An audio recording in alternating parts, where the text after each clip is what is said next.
ओम शांति। आज 25 जनवरी 2022 की साकार मुरली। आज बाबा ने कहा, मीठे बच्चे, यह तुम्हारी वानप्रस्थ अवस्था है, इसलिए एक बाप को याद करना है, निर्वाण धाम में चलने की तैयारी करनी है। प्रश्न, बाप के पास किस बात का भेद नहीं है? उत्तर, गरीब व साहूकार का। हर एक को पुरुषार्थ से अपना ऊंच पद पाने का अधिकार है। आगे चल सबको अपने पद का साक्षात्कार होगा। बाबा कहते हैं, मैं हूं गरीब निवाज, इसलिए अभी गरीब बच्चों की सब आशाएं पूरी होती है। यह अंतिम समय है, किसकी दबी रहेगी धूल में। जो बाप को इंश्योर करते हैं उनका सफल होता है। गीत है, आखिर वो दिन आया आज। ओम शांति। इसका अर्थ तो बिल्कुल सिंपल है। हर एक बात सेकंड में समझने की है। सेकंड में बाप से बरसा लेना है। बच्चे जानते हैं कि बेहद का बाप आ गया है, परंतु यह निश्चय भी कोई कोई को अस्थायी बैठता नहीं है। जैसे लौकिक संबंध में माँ को बच्चा पैदा होता है तो झट समझ जाता है कि यह जन्म दे और पालना करने वाले है, तो यहाँ भी झट समझना चाहिए ना। अब तुम बच्चे जानते हो, भक्ति के बाद ही भगवान आते हैं। अब भक्ति कितना समय चलती है, कब शुरू होती है, यह दुनिया में कोई नहीं जानते सिवाय तुम बच्चों के। तुम बता सकते हो भक्ति कब से शुरू हुई। मनुष्य तो कहेंगे परंपरा से चली आती है। ज्ञान और भक्ति दो चीजें जरूर है। कहते हैं ये अनादि चलती आती है, परंतु अनादि का भी अर्थ नहीं समझते। यह ड्रामा का चक्र अनादि काल से फिरता रहता है, उनका आदि अंत नहीं है। मनुष्य तो गपोड़े लगाते रहते हैं, कभी कहते इतने वर्ष हुए, कभी कहते इतने वर्ष। बाप आकर सब सिद्ध कर बतलाते हैं। शास्त्र आदि पढ़ने से कोई बाप की प्राप्ति तो नहीं होगी। बाप की प्राप्ति तो सेकंड में होती है, सेकंड में जीवन मुक्ति। यह किसको पता नहीं कि बाप कब आते हैं। कल्प की आयु लंबी कर दी है। अब बाप तो जानते हैं और बच्चे भी सब कुछ जानते हैं, परंतु वंडर यह है जो 10 से 20 वर्ष में भी कोई को पूरा निश्चय नहीं होता है। निश्चय होने के बाद फिर तो कभी कह न सके कि हमारा बाप नहीं है भी बहुत सहज। तुमको तो बच्चा बनने में भी बहुत टाइम लगा है। 10 से 20 वर्ष में भी पूरा निश्चय नहीं हुआ है। अब तुम किसको परिचय देते हो तो सेकंड में निश्चय हो जाता है। जनक की बात भी पिछाड़ी की है, क्योंकि दिन प्रतिदिन बहुत सहज होता जाता है। ऐसी अच्छी अच्छी पॉइंट्स निकलती हैं जो झट किसको निश्चय हो जाए। बाप कहते हैं, बच्चे अशरीरी भवो। यह जो अनेक देह के धर्म है उनको छोड़ो। असूल तो एक धर्म था ना, एक से ही वृद्धि होगी ना। यह है ही वैरायटी मनुष्य सृष्टि झाड़। मनुष्यों की बात है, वैरायटी धर्मों के झाड़ को भी जानना पड़े। धर्मों की कॉन्फ्रेंस होती है, परंतु उन्हों को पता ही नहीं कि पहले पहले पूज्य धर्म कौन सा है। बुद्धि में आना चाहिए। भारत प्राचीन धर्म वाला है तो जरूर प्राचीन धर्म परमपिता परमात्मा ने ही रचा होगा। भारत में गाया भी जाता है शिव जयंती, मंदिर भी है ढेरों के ढेर। तो सबसे बड़े से बड़ा मंदिर बाप का है निर्वाण धाम, जहां हम आत्माएं भी बाप के साथ रहती है। मंदिर रहने का स्थान होता है ना, तो यह महतत्व कितना बड़ा मंदिर है। तुम्हारी बुद्धि में आना चाहिए कि ब्रह्म तत्व जो सबसे ऊंचे से ऊंचा मंदिर है, हम सब वहां के रहने वाले हैं। वहां सूर्य चांद नहीं होते, क्योंकि रात दिन नहीं होता। असूल हमारा रूहानी मंदिर वो निर्वाण धाम है, वही शिवालय है जहां हम शिव बाबा के साथ रहते हैं। शिव बाबा कहते हैं, मैं उस शिवालय का रहने वाला हूँ। वह है बेहद का शिवालय। तुम शिव के बच्चे भी वहां रहते हो। वह है इनकॉर्पोरियल शिवालय। फिर कॉर्पोरियल में आते हैं तो यहाँ रहने का स्थान बनेगा। अभी शिव बाबा यहाँ है, इस शरीर में बैठा हुआ है। यह है चैतन्य शिवालय, जिससे तुम बातचीत कर सकते हो। वह निर्वाण धाम भी शिव बाबा का शिवालय है, जहाँ आत्माएं रहती है। वह घर सबको याद पड़ता है। वहां से हम आते हैं पाठ बजाने, शतो रजो तमो में। उसमें हर एक को आना ही है। यह बात दुनिया में किसकी बुद्धि में नहीं है। जो भी आत्माएं हैं उन सब को अपना अपना अनादि पाठ मिला हुआ है, जिसकी न आदि है न अंत है। तुम बच्चे जानते हो, हम असूल उस शिवालय के रहने वाले हैं। शिव बाबा जो स्वर्ग स्थापन करते हैं उनको भी शिवालय कहा जाता है। शिव बाबा का स्थापना किया हुआ स्वर्ग, वहां भी बच्चे ही रहते हैं। उन्हों को यह राज्य भाग्य कैसे मिला? वो है सतयुग का आदि, अभी है कलयुग का अंत। तो सतयुग में देवी देवताओं को हेवन का मालिक किसने बनाया? यहाँ भी कितने अच्छे अच्छे खंड है। अमेरिका सबसे फर्स्ट क्लास खंड है, बहुत पैसे वाला और ताकत वाला भी है। इस समय सबसे हाईएस्ट है।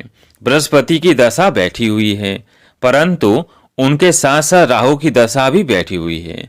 इस समय राहु की दशा तो सबके ऊपर बैठी हुई है, विनाश तो सबका होना है। भारत जो सबसे साहूकार था, अब भारत गरीब है। ये सब कुछ माया का भवका है, माया का फूल फोर्स है, इसलिए मनुष्य इनको स्वर्ग समझते हैं। अमेरिका में देखो क्या लगा पड़ा है, मनुष्य आकर्षित हो जाते हैं। बॉम्बे भी देखो कितना फैशनेबल हो गया है। आगे थोड़ी ऐसा था, माया का पूरा पंप है। कितने 8 से 10 मंजिल के महल बनाते हैं। स्वर्ग में थोड़ी इतनी मंजिलें होती है, वहाँ डबल स्टोरी भी नहीं होती। यहाँ ही बनाते हैं क्योंकि जमीन नहीं है, जमीन का बहुत भाव बढ़ गया है।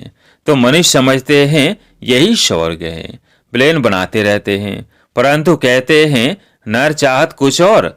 मनुष्य कितनी चिंता में रहते हैं।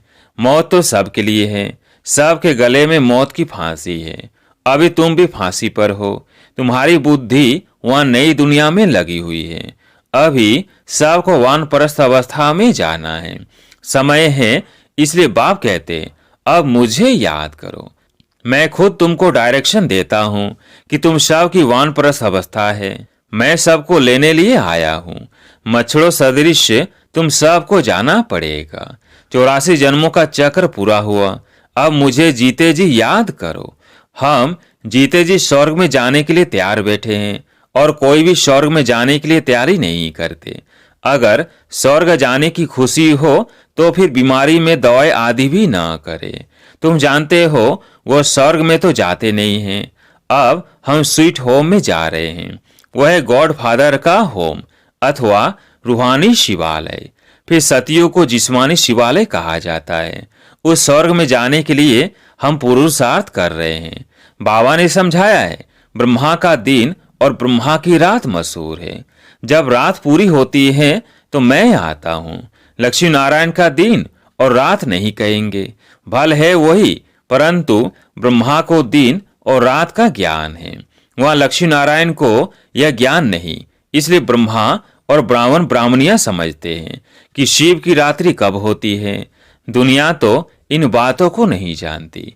शिव है निराकार, वो कैसे आए यह भी पूछना पड़े ना। शिव जयंती पर तुम बहुत सर्विस कर सकते हो। राजधानी स्थापन हो रही है, अभी बहुत छोटा झाड़ है और इस झाड़ को तूफान आते हैं, और झाड़ों को इतने तूफान नहीं आते। उसमें तो एक के पिछाड़ी और सब आते जाते हैं। यहाँ तुम्हारा नया जन्म है, माया के तूफान भी सामने खड़े हैं, और किसको तूफान का सामना नहीं करना पड़ता। यहाँ धर्म की स्थापना में माया के तूफान आते हैं, बहुत ऊंची मंजिल है।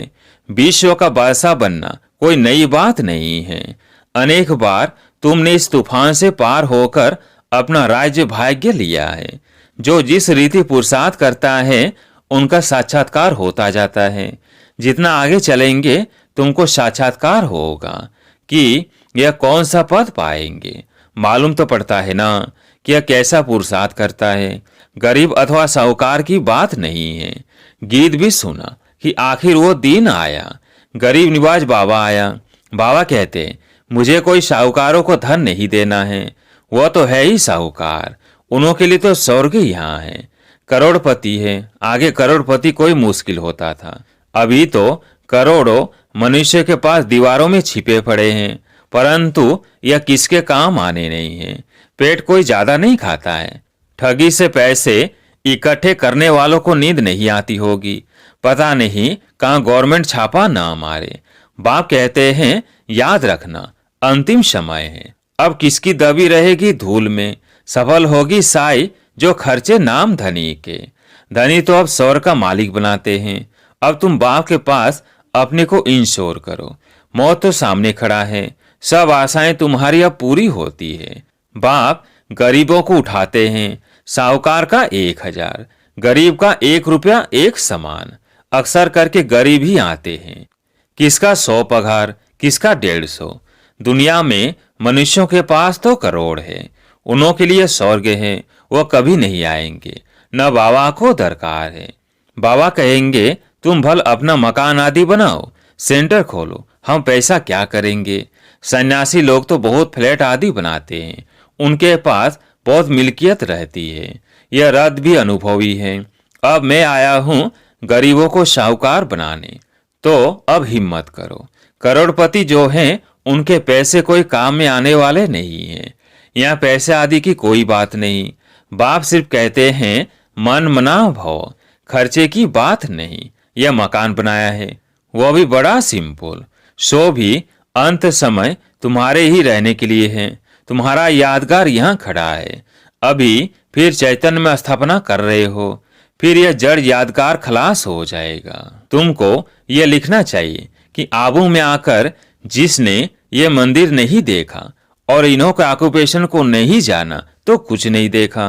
तुम कहेंगे हम वही चैतन्य में अब बैठे हैं, इन जड़ चित्रों का राज समझा सकते हैं।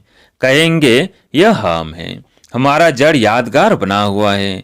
वंडरफुल मंदिर यह है, वंडर है ना।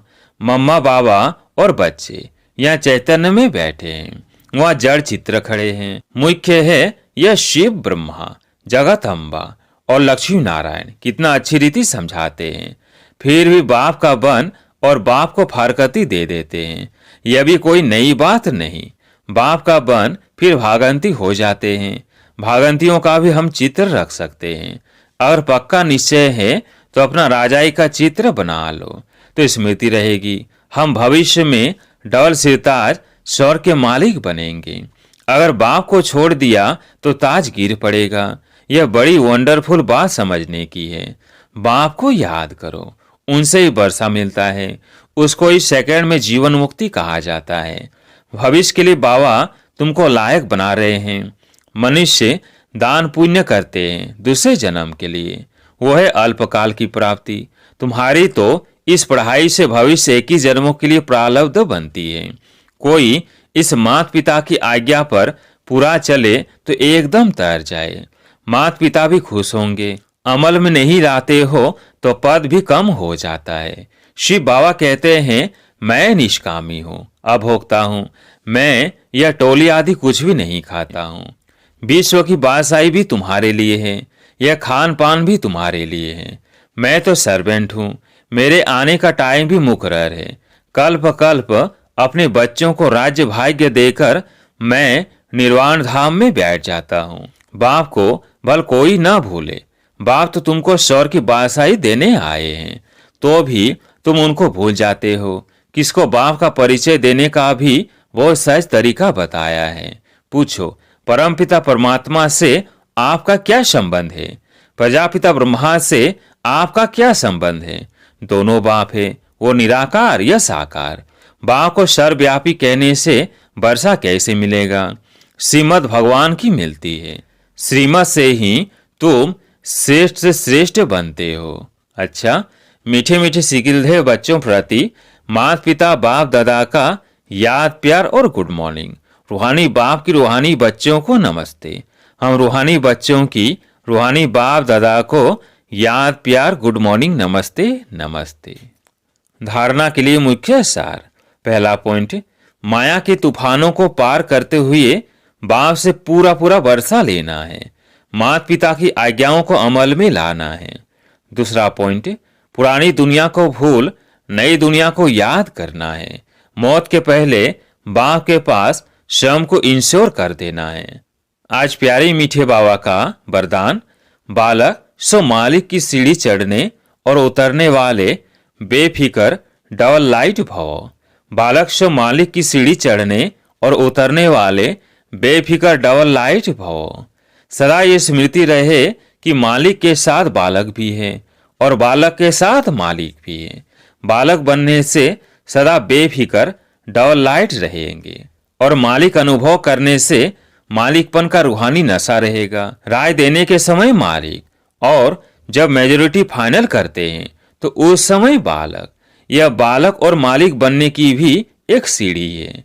यह सीढ़ी कभी चढ़ो कभी उतरो, कभी बालक बन जाओ कभी मालिक बन जाओ, तो किसी भी प्रकार का बोझ नहीं रहेगा। आज का स्लोगन, जो पुरुष अर्थात आत्मा समझ रथ अर्थात शरीर द्वारा कार्य कराते हैं वही सच्चे पुरुषार्थी हैं। जो पुरुष समझ रथ द्वारा कार्य कराते हैं वही सच्चे पुरुषार्थी हैं। लवलीन स्थिति का अनुभव करो। सेवा व स्वयं की चढ़ती कला में सफलता का मुख्य आधार है एक बाप से अटूट प्यार। बाप के सिवाय और कुछ दिखाई ना दे। संकल्प में भी बाबा, बोल में भी बाबा, कर में भी बाप का साथ। ऐसी लवलीन स्थिति में रह एक शब्द भी बोलेंगे तो स्नेह के बोल दूसरी आत्मा को भी स्नेह में बांध देंगे। ऐसी लवलीन आत्मा का एक बाबा शब्द ही जादू मंत्र का काम करेगा। अच्छा, ओम शांति।